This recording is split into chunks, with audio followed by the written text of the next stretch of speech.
जिन्हें प्यार है भारत से वो कमल खिलाएंगे फिर से मोदी जी की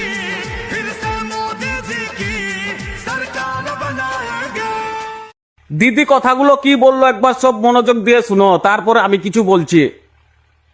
আমরা দাঙ্গা চাই না, আমরা শান্তি চাই, আমরা ধ্বংস চাই না, আমরা সৃষ্টি চাই, আমরা জীবন চাই না, আমরা মৃত্যু চাই, আমরা জীবন চাই না, আমরা মৃত্যু চাই। না পিসি, আমরা জীবন চাই, মৃত্যু চাই না। কি তাই তো বন্ধুরা? দিদি বলছে